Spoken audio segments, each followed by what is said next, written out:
नमस्कार मैत्रिणींनो, स्वागत आहे तुमचं आपल्या नवीन व्हिडिओमध्ये. कशा आहात? मजेत आहात ना? मजेत राहायलाच पाहिजे.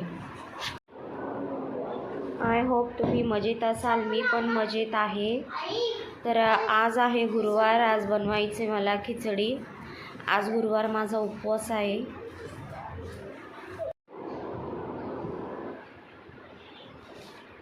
इथं मी बनवली आता माझ्यासाठी बटाट्याची चटणी. माझ्या घरामध्ये असं आहे की मला जर उपवास राहिला तर सगळ्यांना उपवास असतो, सगळ्यांना खिचडी खायला खूप आवडते. त्याच्यामुळं ज्या दिवशी एकाला जरी उपवास असला तरी सगळ्यांना खिचडीच खायची असते. तर मग मी पहिली मुलांची खिचडी बनवून घेतली,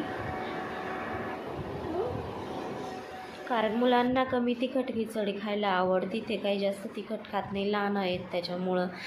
हे बघा, मी शेंगदाण्याची आमटी पण बनवली. त्याच्यासोबत खायला जास्त कोरडं कोरडं नको म्हणून घट्ट अशी मस्त शेंगदाण्याची आमटी बनवली. मुलांची खिचडी पहिलीच बनवून घेतली ती, नंतर आता आमची खिचडी बनवायला घेतली.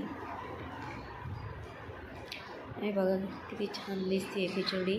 पहिली मुलांची बनवून झाली, नंतर मग आता आमची बनवायला घेतली. आमची थोडी तिखट असते आणि मुलं तर काय आमच्या बरोबरीने आमची खिचडी खात नाही, मग त्यांच्यासाठी फिकीच केली जाते. माझ्या घरामध्ये खिचडी खूप आवडते.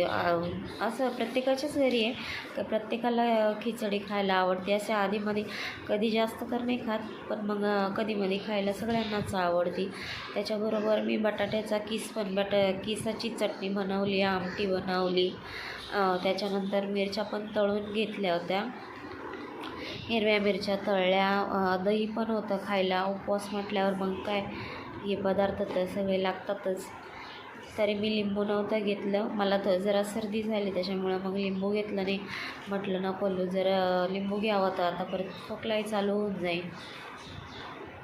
हे बघा किती छान. आता गरम करते मी, कारण साहेबांचा कॉल आला होता मला का मी येतोय जेवायला म्हणून.